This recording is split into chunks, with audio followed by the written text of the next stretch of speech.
Muy buenas noches, hermanos, hermanas. El Señor les bendiga mucho.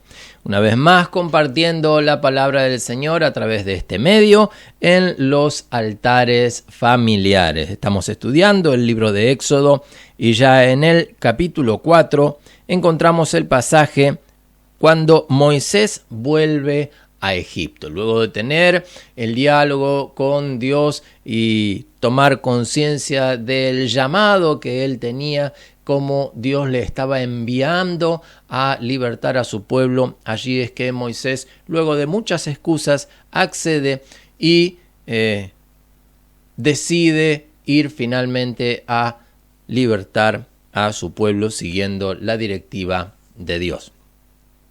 Leemos entonces el pasaje a partir del verso 18 del capítulo 4. Así se fue Moisés, volviendo a su suegro Jetro. Le dijo: Iré ahora y volveré a mis hermanos que están en Egipto, para ver si aún viven. Y Jetro dijo a Moisés: Ve en paz. Dijo también Jehová a Moisés en Madián: Ve y vuélvete a Egipto, porque han muerto todos los que procuraban tu muerte. Entonces Moisés tomó su mujer y sus hijos, y los puso sobre un asno, y volvió a tierra de Egipto. Tomó también Moisés la vara de Dios en su mano. Y dijo Jehová a Moisés: Cuando hayas vuelto a Egipto, mira que hagas delante de Faraón todas las maravillas que he puesto en tu mano. Pero yo endureceré su corazón, de modo que no dejará ir al pueblo. Y dirás a Faraón: Jehová ha dicho así: Israel es mi hijo, mi primogénito. Ya te he dicho que dejes ir a mi hijo, para que me sirva. Mas no has querido dejarlo ir. He aquí, yo voy a matar a tu hijo, tu primogénito. Verso 24. Y aconteció en el camino que en una posada Jehová le salió al encuentro y quiso matarlo, a Moisés. Entonces Séfora tomó un pedernal afilado y cortó el prepucio de su hijo y lo echó a sus pies, diciendo: A la verdad, tú me eres un esposo de sangre. Allí le dejó luego ir, y ella dijo: esposo de sangre a causa de la circuncisión. Amén. Luego de esto, tiene Moisés el encuentro con Aarón en el desierto y van luego al encuentro de los ancianos de Israel. Pero ¿qué sucede aquí? Dice que Dios sale al encuentro de Moisés y quiso matarlo. Cuando Dios toma una decisión y quiere hacer algo, no queda a mitad de su plan, sino que lo cumple hasta el final. La expresión quiso matarlo más bien es lo llevó a un extremo de la muerte. En esa condición es cuando Séfora reacciona y quiere circuncidar a su hijo.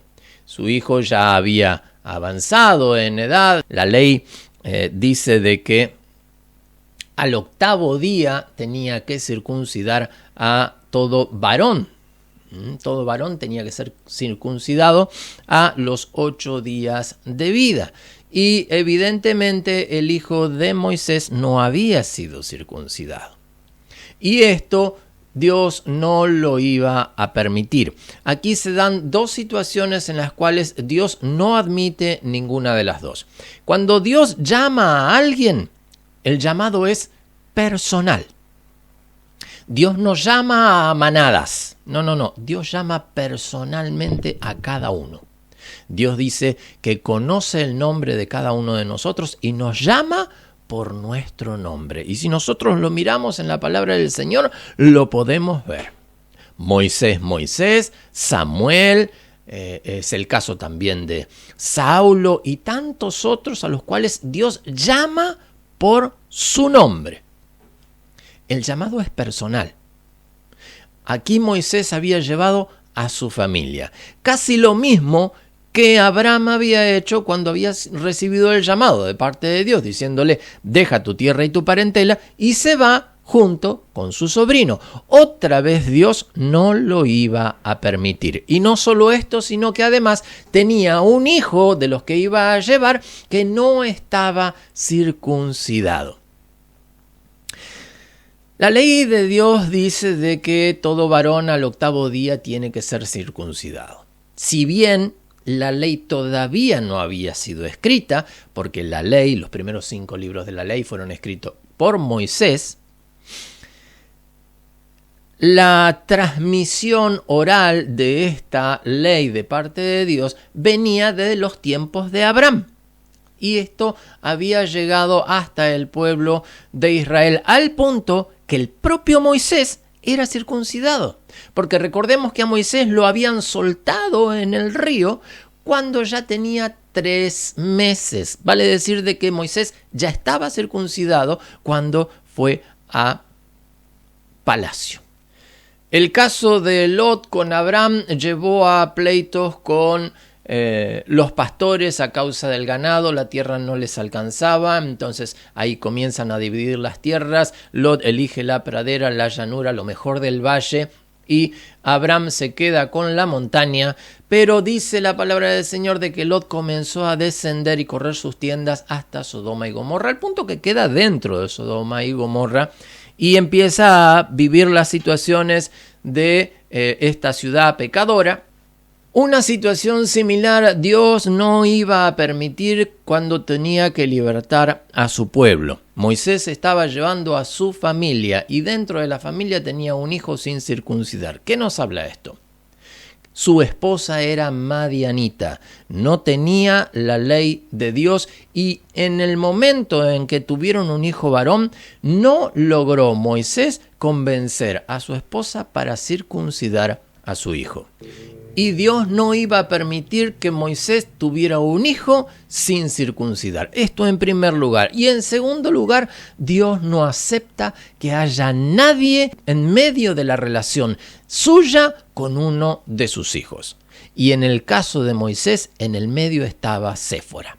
Séfora había impedido la circuncisión a tiempo y forma de su hijo.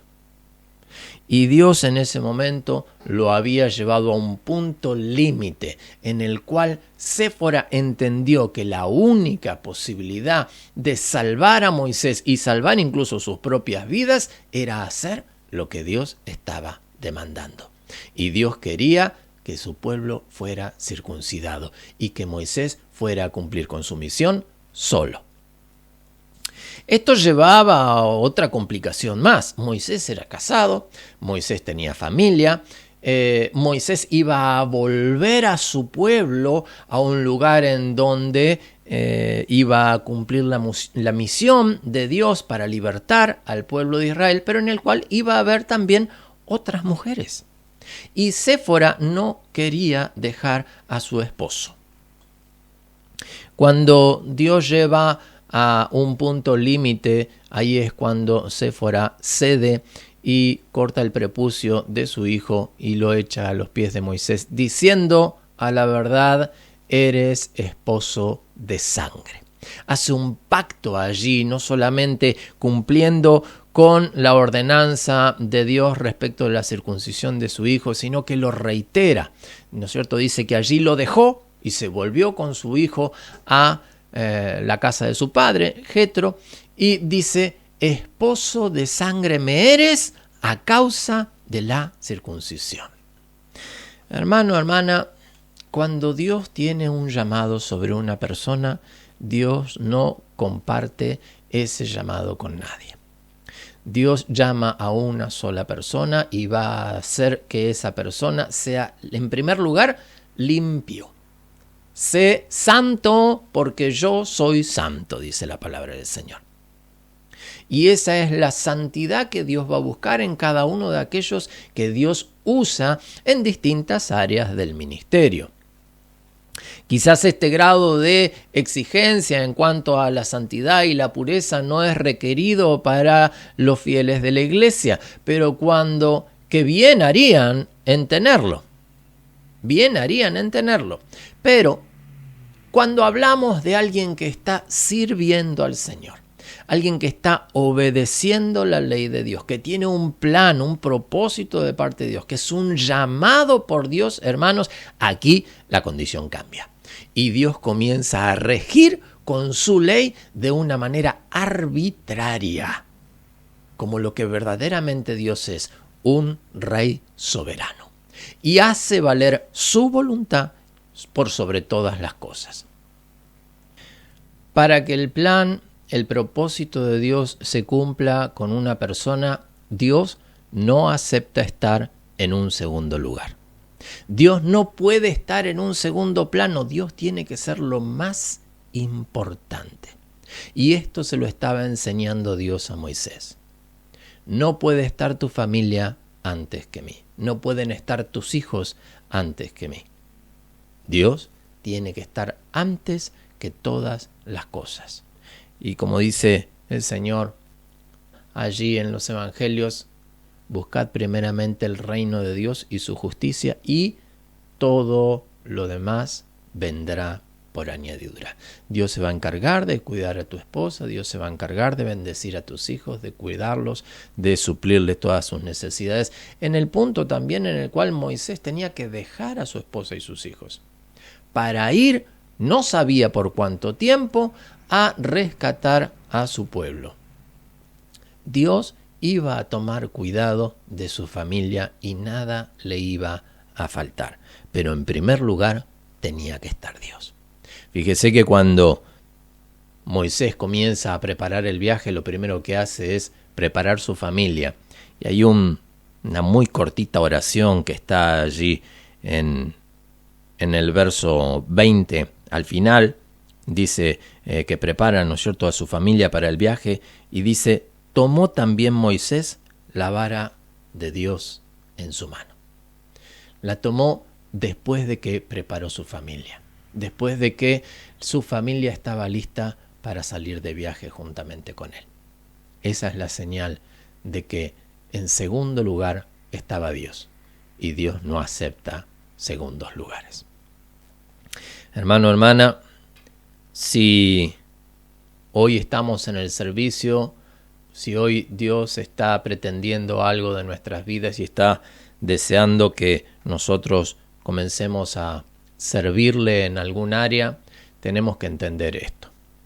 Dios tiene que estar primero, antes que todo. Dios no va a aceptar un segundo lugar, no va a aceptar que algo sea más importante que Él, ni su presencia, ni su santidad. Señor, ayúdanos. Oramos al Señor. Padre amado, bendito Dios, te alabamos y te bendecimos. Te damos gracias, Señor. Gracias, mi Rey, porque tú eres un Dios bueno, Señor. Y tú, amado Señor, nos muestras en tu palabra que eres también un Dios celoso y que no compartes a ninguno de tus hijos con nadie. Tú, amado Señor, cuando tienes un plan, un propósito con alguien, no aceptas estar en segundo plano o en segundo puesto. Tú eres el primero. Ayúdanos, bendito Dios, a tenerte a ti en primer lugar, por sobre todas las cosas, antes que mi trabajo, antes que el dinero, antes que mi familia, antes que mis propios hijos. Señor, ayúdame a mí.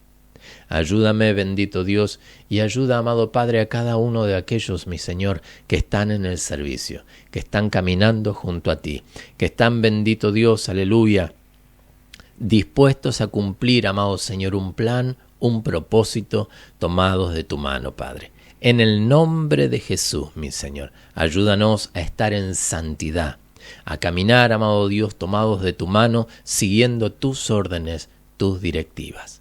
En tu nombre, bendito Dios, te lo pedimos y te damos gracias, mi Señor. Amén y amén. Mi hermano, mi hermana, el Señor les bendiga mucho. Les mando un gran abrazo y pronto nos estaremos encontrando en un nuevo altar familiar.